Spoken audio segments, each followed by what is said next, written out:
Mas nós estamos na casa de Deus. Deus tem uma palavra para os nossos corações que vai nos abençoar nesta manhã, amém? Eu quero ler com vocês no livro de Efésios, quero continuar conversando sobre Efésios, capítulo 1. Vou ler a partir do versículo 9 agora. Todos puderem ficar de pé, é bom para a gente uniformizar.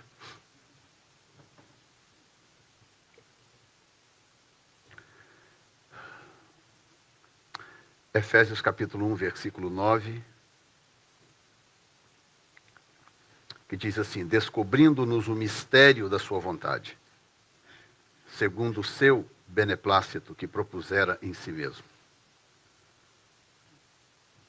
Olha bem isso, de tornar a congregar em Cristo todas as coisas, na dispensação da plenitude dos tempos, tanto as que estão nos céus como as que estão na terra. Cristo é a solução para tudo, no céu e na terra.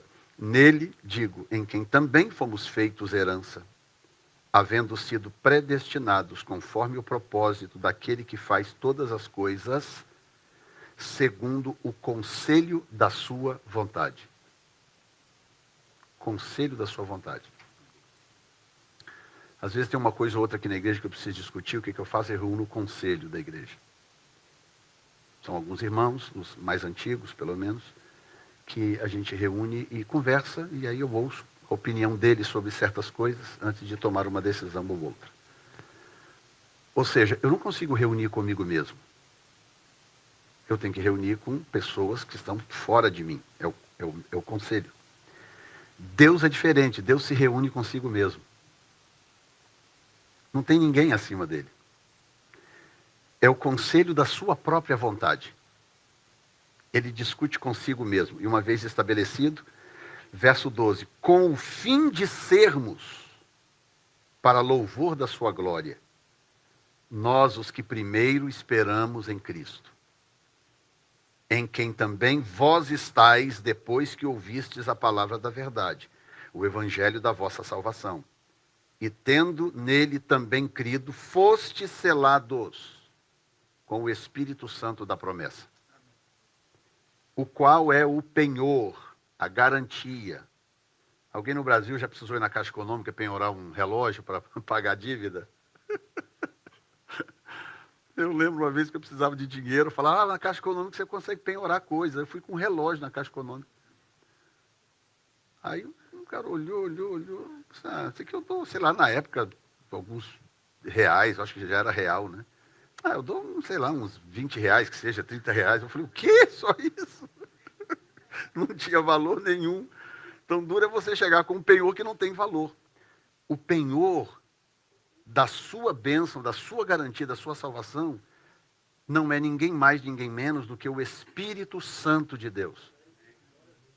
Você está entendendo o poder dessa palavra penhor? O qual é o penhor da nossa herança, para a redenção da possessão de Deus, para louvor da sua glória. Pelo que ouvindo eu também a fé que entre vós há no Senhor Jesus e o vosso amor para com todos os santos, não cesso de dar graças a Deus por vós, lembrando-me de vós nas minhas orações, para que o meu Deus, para que o Deus de nosso Senhor Jesus Cristo, o Pai da glória, vos dê em seu conhecimento o espírito de sabedoria e de revelação. Receba aí em nome de Jesus. Espírito de sabedoria e de revelação. Tendo iluminados os olhos do vosso entendimento, para que saibais qual seja a herança da sua vocação e quais as riquezas da glória da sua herança dos santos. Pai, fala conosco no nosso íntimo. Aqui é a família New Time reunida à mesa contigo para aprender com o teu Espírito. Em nome de Jesus. Amém. Podem se assentar.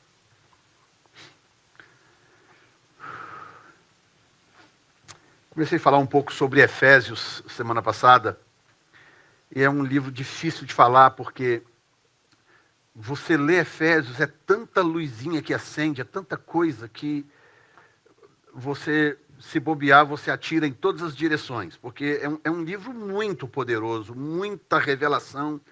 Nesse livro, Paulo expõe,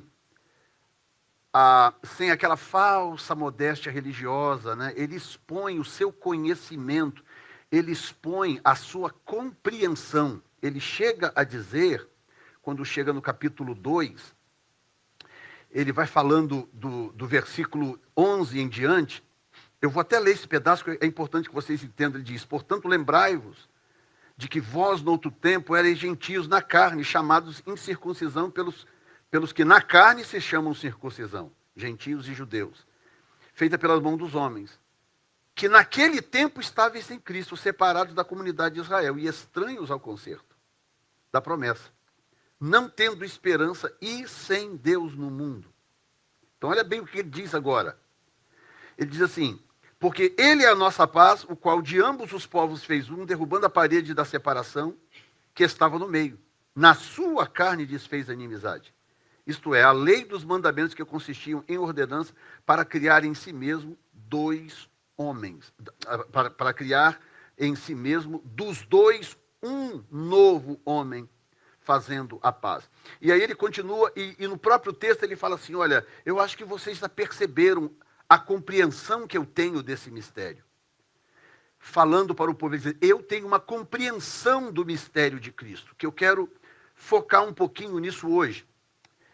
Todo o discorrer de Paulo, do capítulo 1 e do capítulo 2, em Efésios, é para falar de um tal mistério de Cristo, que ele revela abertamente, não carece de interpretação, ele expõe qual é o mistério. Então, qual é esse mistério? O mistério é o fato de que Deus sempre planejou incluir os gentios na aliança de Abraão. Sempre planejou. Não foi um acidente. Porque o povo de Israel entendia, por causa de certos mandamentos do Velho Testamento, que eles eram únicos e que a revelação de Deus era exclusivamente para eles. Então Deus falou tantas vezes no passado: olha, não se envolva com as nações, não dê seus filhos para as filhas dos cananeus, não tome dos cananeus filhas para seus filhos, não tome marido para suas mulheres, não se misturem, não adorem seus deuses, cuidado com suas abominações. Em vários lugares do Velho Testamento você encontra Deus fazendo esse tipo de advertência. O que os judeus entenderam? Eles entenderam o seguinte: opa, nós somos exclusivos, nós somos únicos, Deus não quer que a gente se envolva com ninguém, porque a revelação do Deus único todo-poderoso é só para nós, Israel. Quando, na verdade, não era isso que Deus estava dizendo. O que Deus estava fazendo, na verdade, era uma precaução temporária por causa da vinda do Messias. O Messias estava programado para vir no ano zero, que para nós se tornou ano zero, e a vinda do Messias estava sendo, a linhagem messiânica estava sendo ameaçada pelo risco da miscigenação de raças. E Jesus tinha que ser da linhagem de Abraão. Ele tinha que vir da linhagem de Abraão. Se ele não viesse da linhagem de Abraão, ele não seria o cumprimento da promessa a Abraão. Estão entendendo? Em Gênesis 12, Deus virou para Abraão e falou: olha, sai da tua terra, vai para uma terra que eu te mostrarei, eu vou abençoar você, vou amaldiçoar os que te amaldiçoarem e abençoar os que te amaldiçoarem. Aí Deus falou: e em ti serão benditas todas as famílias de Israel da terra. Em ti serão benditas todas as famílias da terra. Pronto, Deus lançou isso aí meio que ao vento e não falou mais nada. Ficou essa frase no ar. E ali vem Abraão, que gera Isaac, que gera Jacó, que gera 12, que vai, aquilo vai, 12 tribos, e a coisa vão parar no Egito, viram escravos, são libertos do Egito por Deus, através de Moisés, sai uma nação grande e poderosa de lá. E aí eles conhecem a revelação do Deus vivo. Deus aparece para Moisés, dentre tantas vezes, no Monte Sinai, e lá no Monte Sinai, Deus entrega para Moisés e para Israel cuidar 10 mandamentos iniciais. Aqueles mandamentos não eram uma exclusividade de Israel, mas era obrigação de Israel cuidar daquela lei até que ela pudesse ser revelada para o mundo inteiro. Então Jesus, o argumento de Paulo aos Efésios, é que Jesus é essa revelação de Deus para a raça humana, para o resto do mundo. Porque em Cristo tudo se consuma. Olha o que ele diz no início do texto. De tornar a congregar, verso 10, de tornar a congregar em Cristo todas as coisas na dispensação da plenitude dos tempos, tanto as que estão nos céus como as da terra. Então, quando Cristo vem, ele vem não apenas como a encarnação do Deus vivo para morrer, derramar sangue para salvar gente, para salvar pessoas. Não, ele veio para derramar o seu sangue, para limpar o universo, limpar o céu da rebelião de Satanás, limpar o universo, a criação do subjugo da queda do homem e do que Satanás causou depois da queda do homem. Jesus vem e ele funciona como uma espécie de poder reparador. Estão compreendendo? Então, nós olhamos para Jesus de uma forma muito barata. Nós não compreendemos Jesus. A gente olha para ele e a gente só encontra em Jesus o quê? Alguém que morreu na cruz para perdoar os meus pecados. Para me levar para morar no céu. É verdade? Uns 10% da verdade. Ou seja, ele é muito mais do que isso. Ele é muito mais.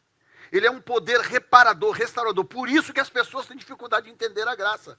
Você sabia que a maioria das pessoas vive numa dimensão de culpa, de sentimento de dever, um sentimento de opressão religiosa, por não entender quem Cristo é e o que Cristo fez? O que é selo, gente? Alguém já experimentou aí de fechar uma carta e depois descobrir que esqueceu alguma coisa? Caramba, esqueci de botar a data. E aí o envelope já lambeu o envelope, já colou? Sim ou não? Viu como que eu te conheço? Você já selou o envelope, já passou a língua no selo, ai, pá! Colocou o selo na carta, está aquela carta bonita, depois você fala assim, esqueci de botar o cheque lá dentro.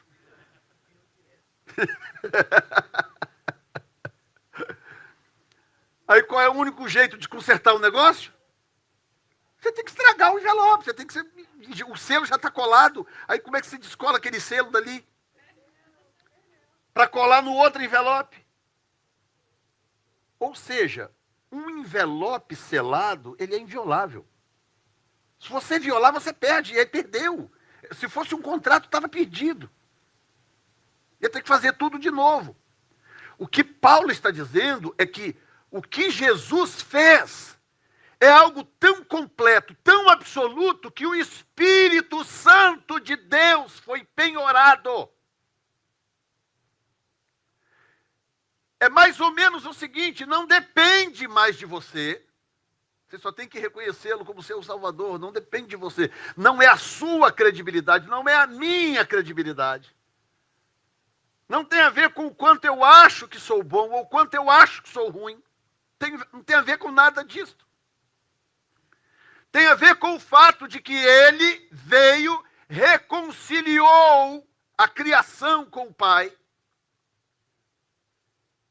Ele executou uma obra reparadora, que inclusive a expressão expiação, que nós usamos tanto na Bíblia, né? Que em inglês é atonement, que é a reparação de algo com recursos externos, a reparação de algo que você não dava conta de reparar com recursos externos. Tá? Vamos fazer de conta que o Alexandre deve $100 mil para o Eliezer. Eu não queria dizer que era verdade, mas...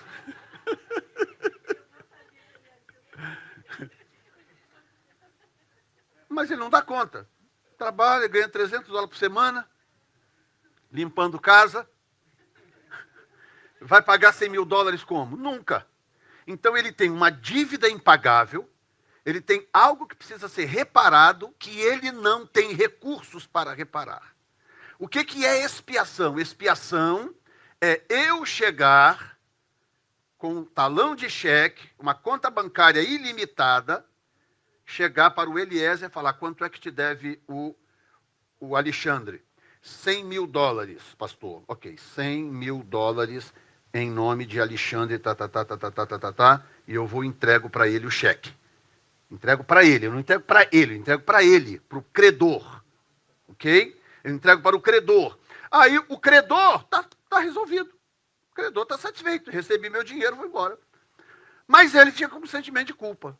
Não, mas não é possível, não é possível que seja fácil assim, não. Eu estou achando que eu continuo devendo esse negócio, e aí passa na rua, o Eliezer está do outro lado, cruzou a rua porque eu estou devendo a ele, não é possível e tal. E fica aquela coisa na consciência, cobrando um algo a mais. Porque a pessoa não consegue compreender que a graça é muito extraordinária, mas é graça, é de graça. É um ato glorioso demais? Mas é de graça.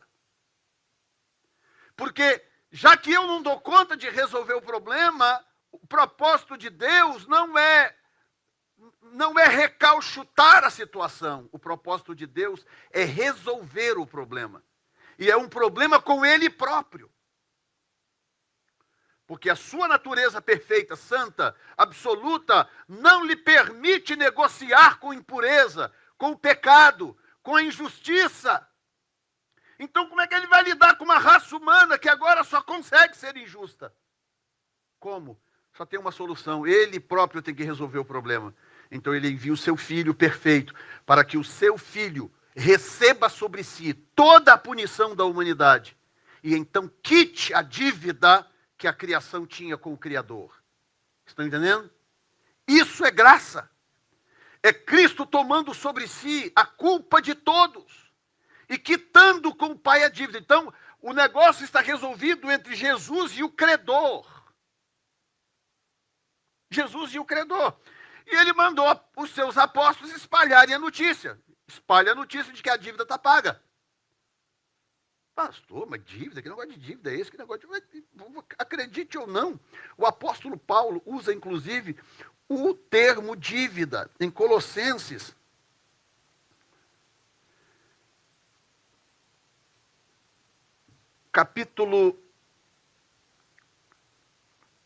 Ele diz, a partir do versículo 9, por essa razão nós também, desde o dia em que ouvimos, não cessamos de orar por vós e pedir... Eu fui para lá? Fui, ok. De pedir que sejais cheios do conhecimento da sua bondade. O mesmo termo praticamente de Efésios. E em toda a sabedoria e inteligência espiritual. Tá? Crescendo no conhecimento de Deus, verso 10. Capítulo 2 agora. Capítulo 2, ele diz assim: e digo isto, para que ninguém vos engane com palavras persuasivas. Porque ainda que estejais ausente quanto ao corpo, contudo, em espírito estou convosco, regozijando da vossa fé. Como, pois, recebestes o Senhor Jesus, andai nele. Verso 8, tendo cuidado que ninguém faça de você presa, né, por causa de leis humanas. Verso 10, estáis perfeitos, olha bem, você está perfeito nele. Não é que você é perfeito. Você agora herdou a perfeição dele. Que é o cabeça de todo principado e potestade, no qual estáis circuncidados, não com a circuncisão humana, ele diz. Verso 13, e quando vós estáveis mortos nos pecados e na incircuncisão, na impureza da vossa carne, ele vos vivificou, juntamente com ele, perdoando quantas ofensas? Quantas? Todas! E esse todas aqui, no grego, significa passado, presente e futuro. Tá? Agora olha o verso 14. Põe aí o verso 14. Havendo riscado a cédula que era contra nós nas suas ordenanças. A palavra cédula ali é dívida. Havendo riscado a dívida que era contra nós nas suas ordenanças, a qual de alguma maneira nos era contrária. Deus tinha uma nota promissória contra eu e você, dizendo: eu sou perfeito, eu sou santo, criei Adão santo e perfeito, ele caiu e contaminou toda a raça, e agora todos são pecadores. Paulo diz em Romanos 5, todos pecaram e separados estão da glória de Deus. Então, uma dívida impagável. Aí agora ele está explicando, dizendo, de maneira que nos era contrária, e atirou do meio de nós e a cravou na cruz. Meu Deus, será que sou eu que estou empolgado com esse negócio? Não é possível. Cravou na cruz.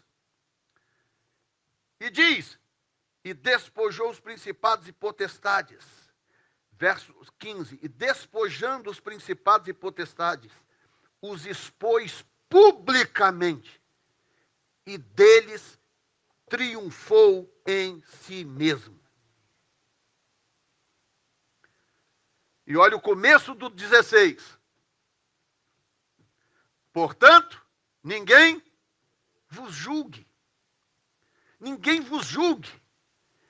Aí vou voltar lá para o meu Efésios, porque Colossenses foi só para dar um boost. E ele diz, olha, tudo isso foi feito. E para vocês entenderem que não é algo que depende do quão bom você é, ou da sua capacidade de acertar, o penhor dessa promessa é o Espírito Santo. Verso 13, em quem também vós estáis, depois que ouvistes a palavra da verdade, o evangelho da vossa salvação, e tendo nele também crido, fostes selados com o Espírito Santo da promessa, que é o penhor da vossa herança. Ele realiza a obra, capítulo 14, ele fala, olha, agora eu preciso ir, hein? Estou indo. Ah, Senhor, mas eu tenho que ir, porque se eu não for, o Consolador não virá. Mas se eu for, eu vou-lo enviarei. Eu o enviarei para estar com vocês. Ele vos guiará a toda a verdade. O mundo não pode conhecer, mas vocês podem conhecê-lo. Vocês podem se relacionar com ele. E aí o Espírito Santo vem e acontece esse selo. Ou seja, até quando você acha que é você mesmo, você pensa, essa semana eu arrebentei, hein? Orei pra caramba, jejuei e pequei pouco. Pequei pouco. Essa semana eu estou demais. Essa semana eu estou, né, chutando o demônio com o pé esquerdo. Até quando você pensa que é você, não é você. É o Espírito Santo de Deus em você. Porque você não conseguiria. Está entendendo?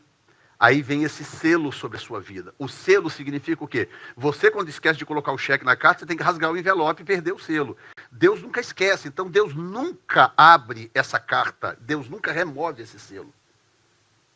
A carta está fechada. Eu e você somos cartas seladas para Deus. E o conteúdo da carta é maravilhoso. O conteúdo da carta é o Evangelho.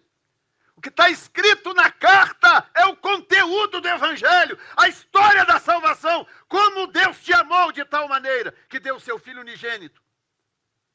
Para que ao crer nele você não pereça, mas tenha vida eterna. Você pode dizer um obrigado, Jesus.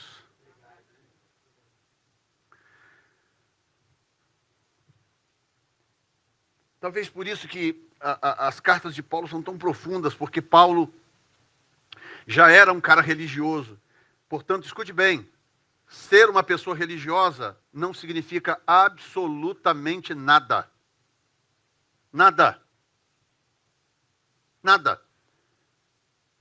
A única coisa que ser um bom religioso significa é que você pode estar indo para o inferno como um bom religioso. Porque religião não salva ninguém e vou te dizer, nem ajuda. Religião só piora as coisas. Só piora. Religião, se fosse bom, o mundo não estava de pernas para o ar do jeito que está. Porque o que mais tem no mundo é religião. Religião não ajuda ninguém em nada.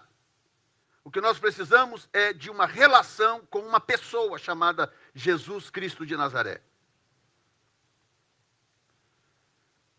Claro que as igrejas precisam ter nomes, tem essas coisas todas, as igrejas locais se reúnem em lugares diferentes, tudo isso eu entendo. Mas desde que eu também entenda que nada disso, por si só, representa alguma coisa para Deus. A minha vida só faz sentido se eu, pessoalmente, tiver entendido que eu preciso desenvolver uma relação com Jesus, porque ao me salvar, Ele selou a minha vida para que eu não viva mais para o mundo. O mundo não nos agrada mais. Não nos agrada. Quando você entende esse selo, quando você entende o selo, aí você percebe por que dentro de você tem uma rejeição para certas coisas. Não é um livrinho de regras da igreja. Então, pastor, eu quero ser parte dessa igreja. Você quer? Quero. Então, olha aqui, ó, todas essas regras você tem que cumprir. Aí tem aquele monte de regra. Às vezes até entrega para a pessoa o estatuto da igreja. Né? O estatuto da igreja, aquela coisa desse tamanho. E a pessoa tem que seguir, olha, está aqui, ó, você tem que ser isso aqui, ó. Se você quiser servir Jesus. Não, isso aqui é para poder servir a igreja, para servir ao sistema.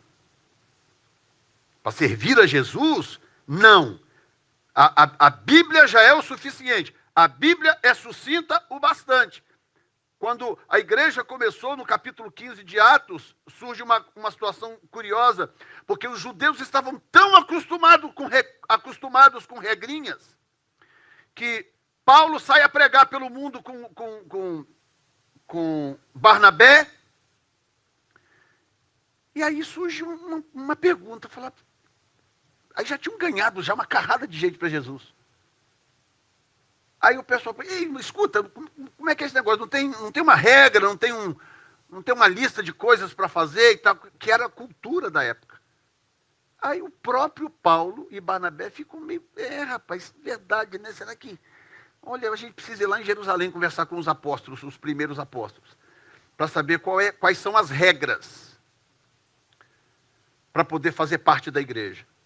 Aí vão para Jerusalém, lá forma o concílio da igreja, capítulo 15 de Atos, para discutir. Aí discute daqui, discute dali. Um fala, não, tem que circuncidar. O outro, não, tem que circuncidar porque eles não são judeus. Mas não sei o quê, mas tem que guardar o sábado. Lá não aparece a palavra sábado, eu estou só, né, parafraseando. Tem que guardar o sábado. Mas não tem porque não sei o que lá. Tem que isso, tem que aquilo. Aí começa a surgir aquele monte de coisa. Aí, por fim, levanta Tiago. Me parece que o irmão do Senhor. E aí ele é tomado pelo Espírito e ele fala, gente, o negócio é o seguinte. A situação é essa. E ele entendeu que a salvação era pela graça. O próprio Senhor disse que era pela graça. Aí ele diz assim, pareceu bem ao Espírito Santo e a nós não exigir nada deles, a não ser que se abstenham da prostituição e da feitiçaria. Porque ali quando diz sangue e carne sufocada, é feitiçaria. Que se abstenham da prostituição e da feitiçaria. Ou seja, não se envolva com impureza sexual, não se envolva com culto a ídolos, com nada disso, com idolatria e com feitiçaria. E basicamente isso. Mas a igreja é livre porque Jesus a tornou livre. O caráter livre da igreja é porque Jesus conquistou essa liberdade. Não é algo dado por um concílio, por uma convenção, por uma ordem de pastores. Não é o conselho da igreja que se reuniu falando, olha, irmãos, nós nos reunimos hoje e decidimos que vocês serão livres.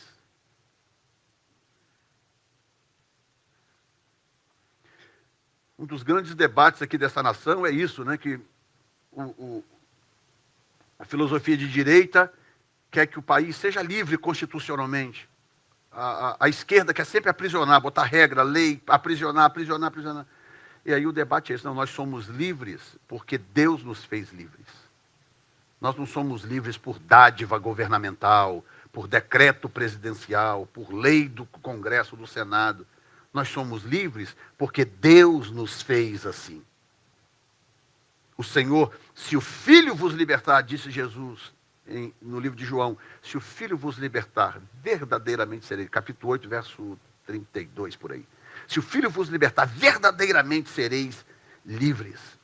Você pode levantar a sua mão e dizer, eu, portanto, sou livre de fato.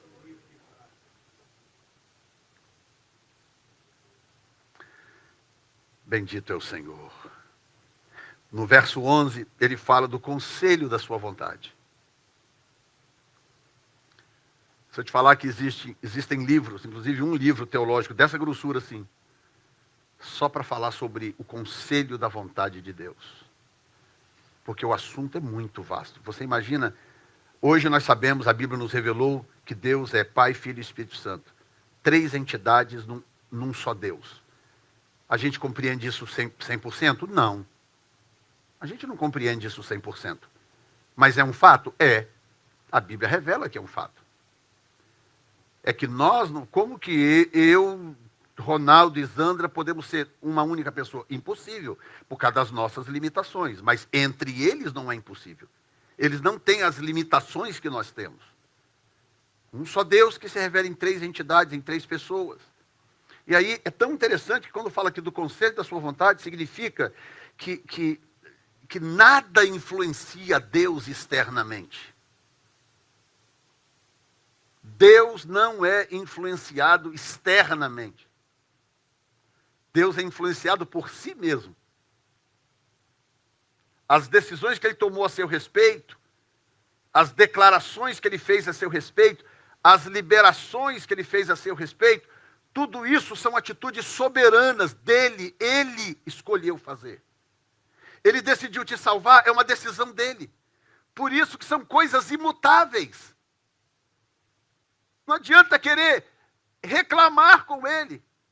A própria Bíblia diz, ele falando, eu tenho misericórdia de quem eu quiser ter misericórdia, eu me compadeço de quem eu quiser me compadecer. Tipo, e daí, né? E aí Deus se compadece de você, ninguém pode fazer nada contra isso. Quando Deus resolve te abençoar, ninguém pode fazer nada contra isso. Quando Deus rejeita algo, rejeita alguém, ninguém pode fazer nada contra isso. A história está dando agora a série de Saul, né? Saul, daqui a pouco vai aparecer Davi aí na série da Record. E eu assisto aquelas coisas e fico lembrando, né? Que coisa, né? Saul tinha tudo para ter um futuro brilhante, aquele homem. Tudo para ter um futuro brilhante. A única coisa que ele tinha que fazer era obedecer a Deus. Ou se arrepender quando errasse. Simples assim. Simples. Aliás, estou dando para você aqui, essa eu vou dar de graça. O segredo do relacionamento com Deus. Tá? Obedeça a Deus sempre. E quando não conseguir, se arrependa. É complicado o que eu acabei de dizer? Não. Esse é o segredo da relação do homem com Deus. Saul não conseguiu fazer nem uma coisa nem a outra. 2 coisas simples. Ele não conseguiu fazer nenhuma das 2. Deus dava uma ordem através de Samuel, ele cumpria pela metade. Ele achava que cumprir pela metade estava resolvido. Samuel dizia, não, Saul, você tem que fazer exatamente o que Deus está te dizendo. Aí ele ia lá, fazia metade.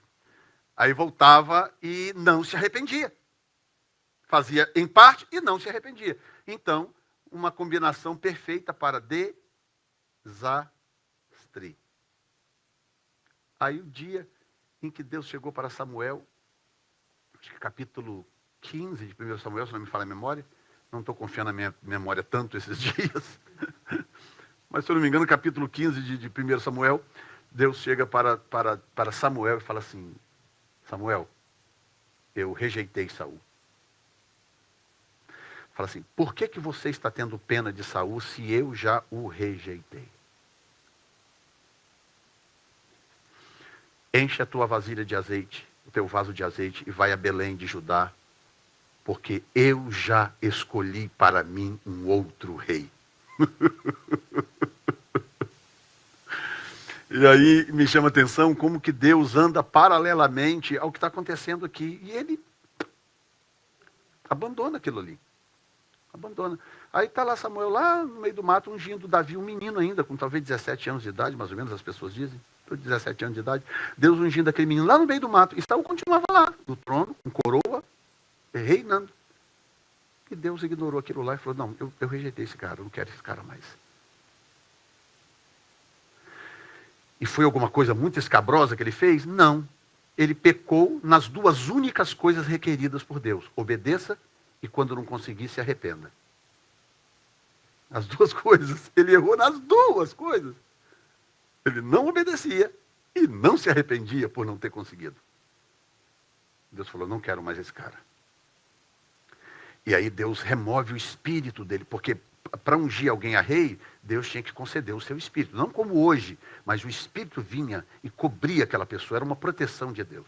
Deus foi remover o seu espírito. Quando Deus removeu o espírito maligno veio e tomou lugar.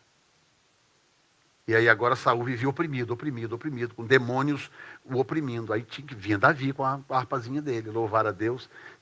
E quando Davi louvava a Deus, que Davi já estava ungido, ele não sabia, Saul não sabia, Davi já estava ungido, Davi vinha e começava a louvar a Deus, e o Espírito Santo em Davi, então, inibia a presença daquele demônio, e aquele demônio tinha que se afastar, por causa da presença de Deus em Davi.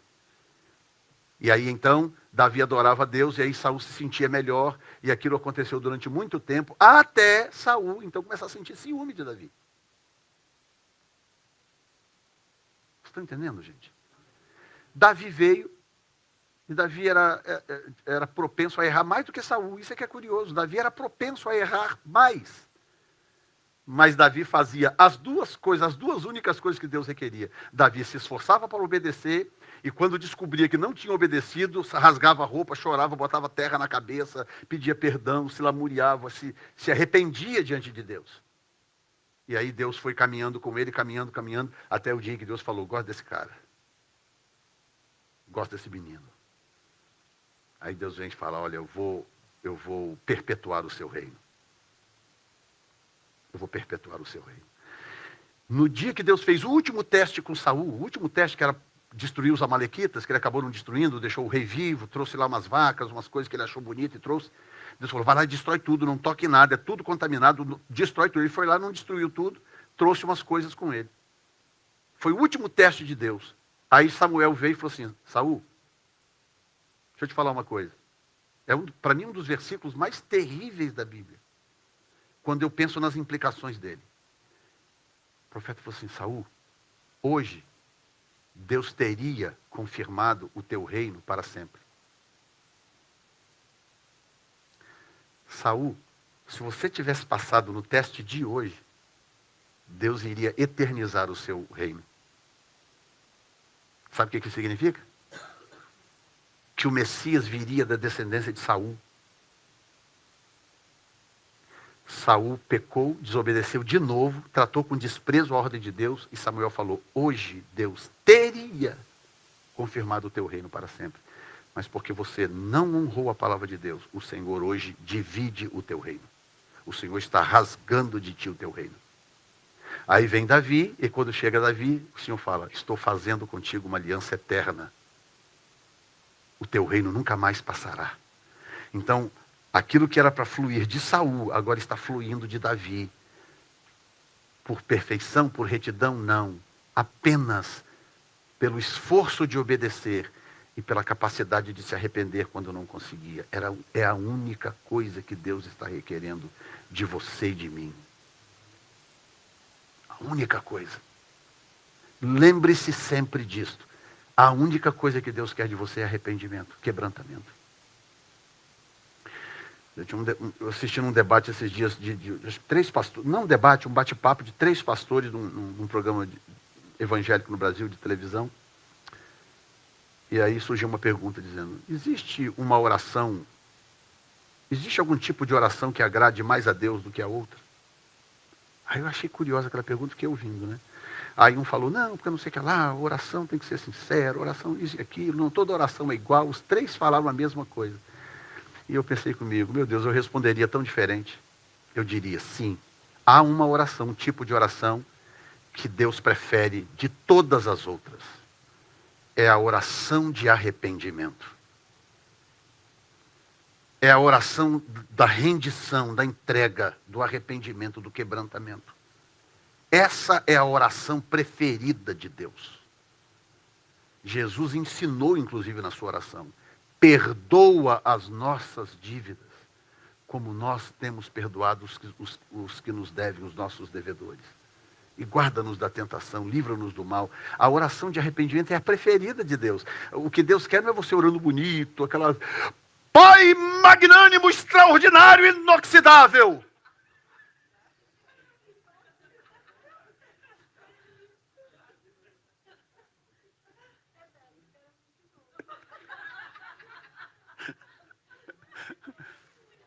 Tem gente que pensa que fazendo uma salada de palavras, Deus vai ficar lá no trono e falar, uau, parem tudo, olha! Quietos, querubins e serafins! Gente, tem gente que pensa isso. Pensa. Não é nada disso. Jesus cantou a nota. Jesus revelou, Jesus falou, disse, olha, 2 homens subiram ao templo para orar. Orar. Um deles, fariseu, bem vestido, roupa de linho, chegou diante de Deus e fez essa oração agora que nós falamos. Ó Senhor Todo-Poderoso, grandioso Deus de Israel, autor e consumador da vida, tu criastes os céus e a terra, grandioso. E que deste a lei a Moisés para que pudesse... Eu cumpro a lei, Senhor. E Deus está assim.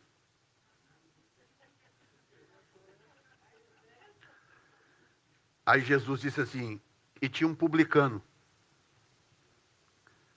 Publicano, meu filho, é o que tinha de pior. Publicano seria mais ou menos hoje um democrata que trabalha no IRS.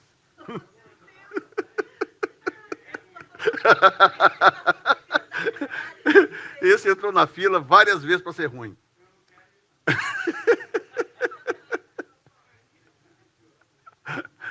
Um publicano. Aí Jesus falou, e tinha também um publicano. E aí Jesus disse, e esse publicano, ele não ousava levantar a cabeça, ele estava assim. Vergonha, isso aqui é sinal de vergonha. Ele não ousava levantar a cabeça, mas ele batia no peito e dizia, tem misericórdia de mim, Senhor, porque eu sou pecador. Aí Jesus disse, qual dos dois que vocês acham que saiu de lá justificado?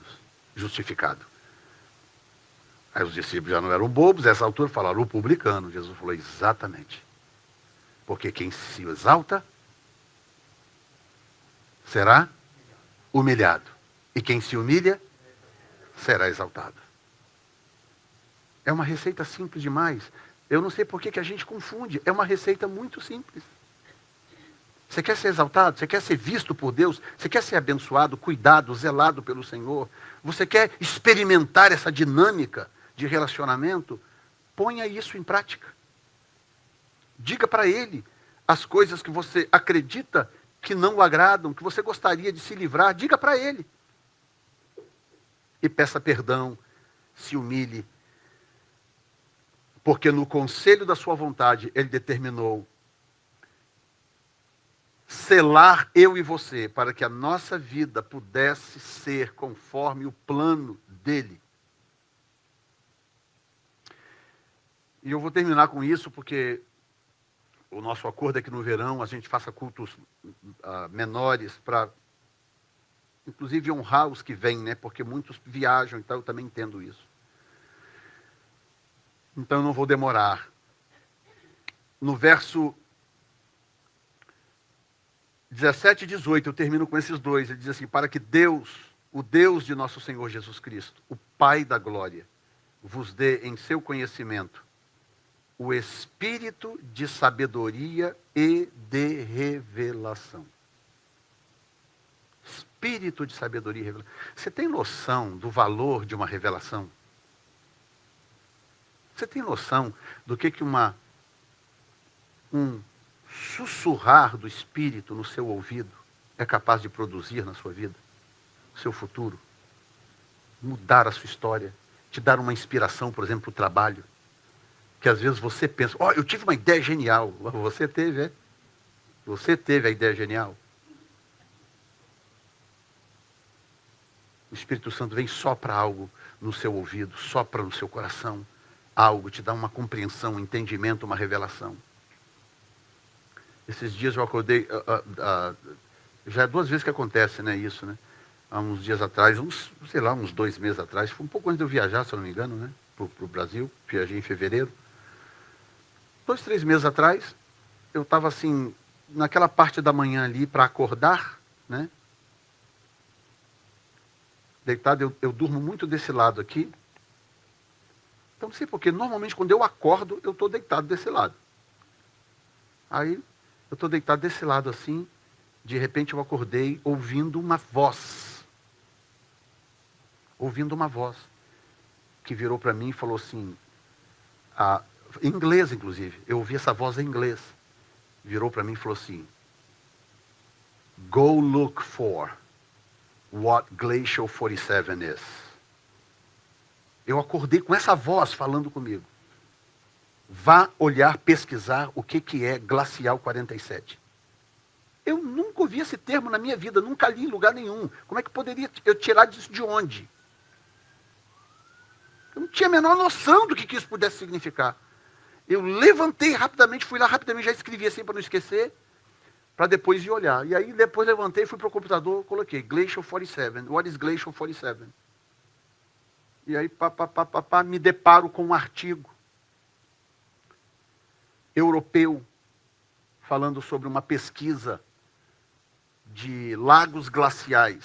Lagos glaciais são lagos ou geleiras em alto de montanhas, reservas de gelo ou de água em alto de montanhas, que formam uma espécie de lago ou de geleira. Não é? Esses são os glaciais. E eles mapearam toda a Terra e identificaram, guess what? 47 glaciais potencialmente destrutivos, se eles vierem a romper ou acontecer algum tipo de desastre. Eles são tão massivos e eles estão tão próximos de cidades e civilizações que se um romper, o desastre é devastador. Quantos que eles encontraram? 47. Aí eu acordo de manhã com uma voz falando comigo. Vá pesquisar o que é Glacial 47. Glacial 47. E quando eu olhei aquilo, meu coração veio na boca, começou a disparar, e imediatamente eu comecei a orar ao Senhor. Senhor, eu não sei o que o Senhor está querendo, mas por favor, se é algum desastre, se vai custar vidas humanas, Senhor, tem misericórdia, tem misericórdia. Comecei a orar. Aí comentei com algumas pessoas que nos acompanham na rede social, gente, ore por isso aí e tal, não sei o que pode acontecer. Comecei a orar. Aí há 2 semanas atrás, não sei quem está informado, né? O primeiro glacial rompeu no Paquistão. E eles estão, os 47, eles estão entre o Paquistão e a Índia. Eles estão todos ali, Paquistão, Nepal e Índia, naquela região, os 47. E o primeiro rompeu, causou uma devastação numa das cidades do Paquistão. Não sei quem viu isso aí. Quem não viu pode pesquisar depois no final do culto. O que aconteceu? Acho que não dá 2 semanas, coisa alguns dias atrás. Uma semana que seja. Com o rompimento de um desses lagos, que não é um dos maiores, dos 47. Devastação geral na região. Como é que eu saberia disso se não fosse por espírito de revelação, sabedoria e revelação? Aí hoje acordei de manhã, a primeira coisa que eu falei com ela, eu tive um sonho, eu acordei do sonho, inclusive, eu acordei de manhã com um sonho. Botei meu relógio para despertar mais cedo, para eu orar um pouquinho antes do culto, e aí, antes do relógio despertar, eu acordei com um sonho. De um avião sendo sequestrado e um pouso forçado desse avião. Esse avião pousou no meio de uma espécie de uma mata, um negócio, tinha umas árvores, uma coisa assim. Esse avião pousou, o piloto pousou o avião para evitar maiores danos, mas o avião sequestrado, eu sonhei isso essa manhã, acordei essa manhã desse sonho.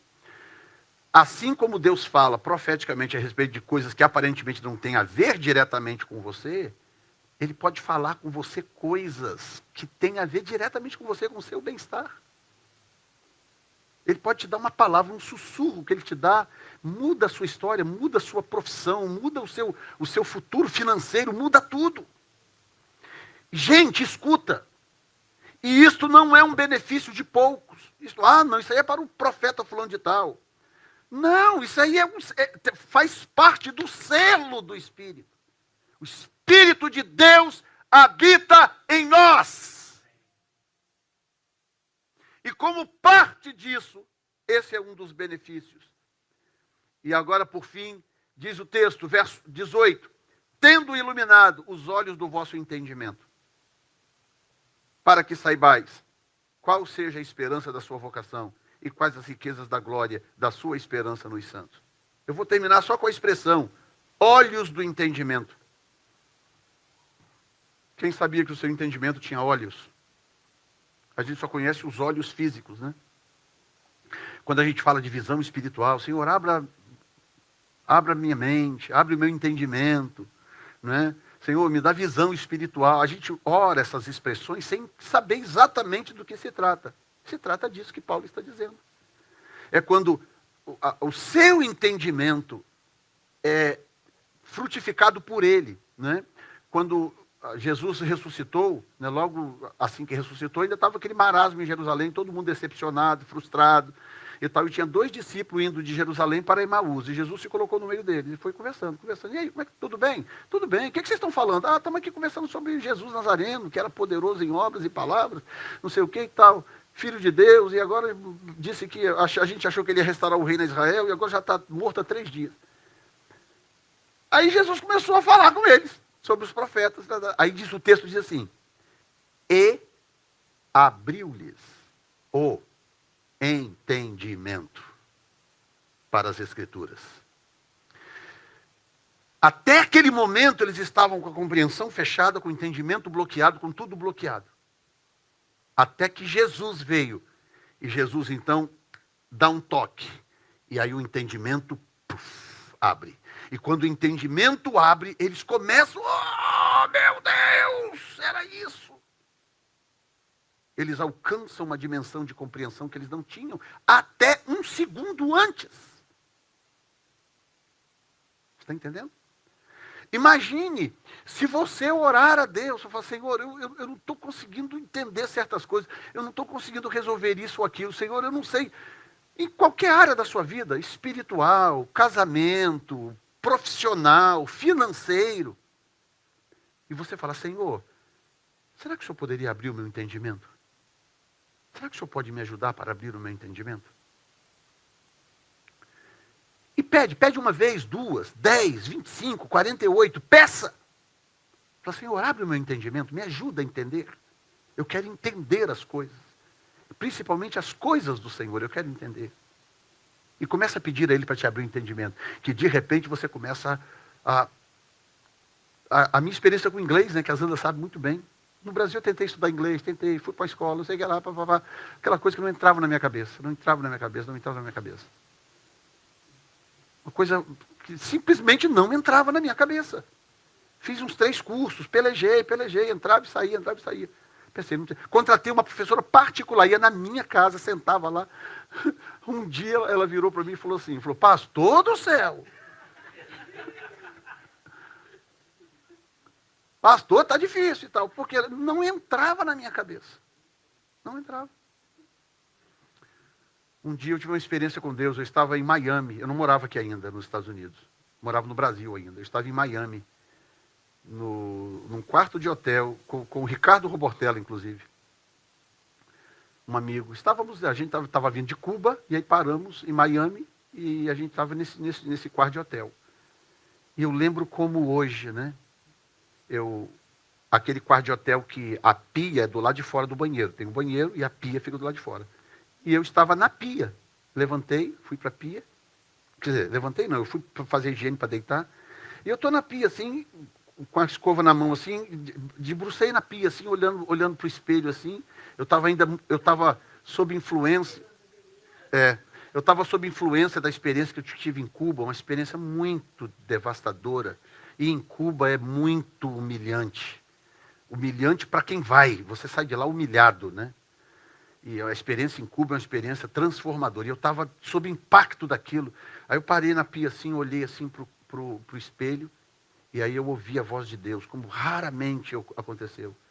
O Senhor falou comigo assim, eu estou abrindo o seu entendimento e eu vou te dar essa língua. Porque você vai pregar em inglês.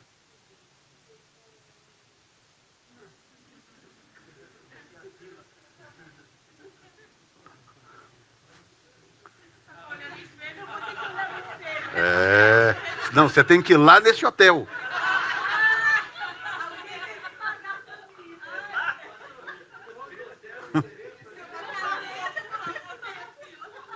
E o quarto, né? É lá no quarto que o Espírito Santo fica, naquele quarto.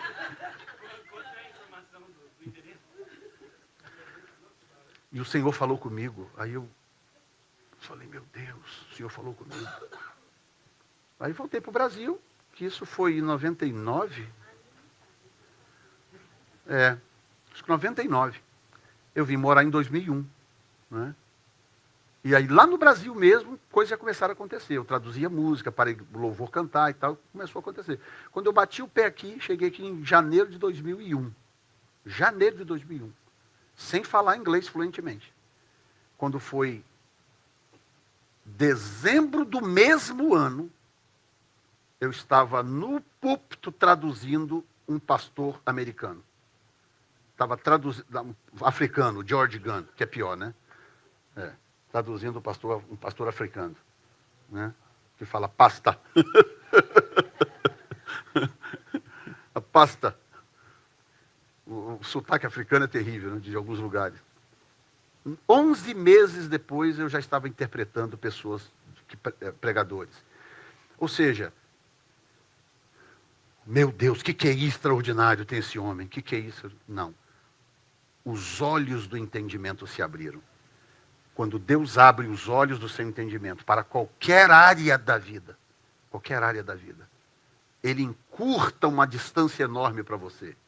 Aquilo que você gastaria, às vezes, tempo, anos para fazer, Ele vai encurta aquilo, e aquilo acontece em tempo recorde, porque Ele tem a chave dos olhos do seu entendimento. É Ele que tem o poder de fazer isso. Coloque-se de pé neste momento.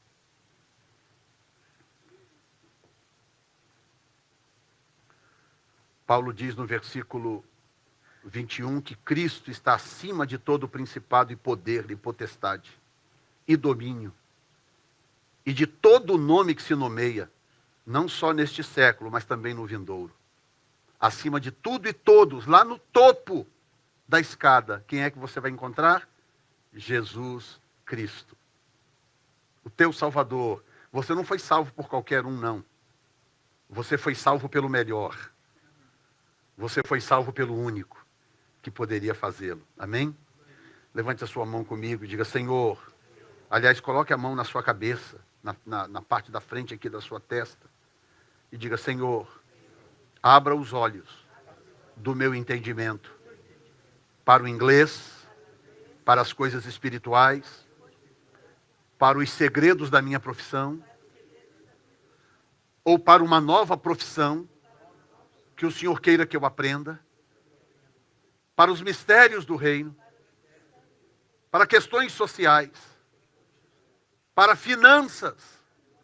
Abre os olhos do meu entendimento, pelo poder do Senhor Jesus Cristo, que me resgatou das trevas, para a tua maravilhosa luz. Em nome de Jesus. Amém. Toma posse aí. Aplauda o Senhor, pode se assentar.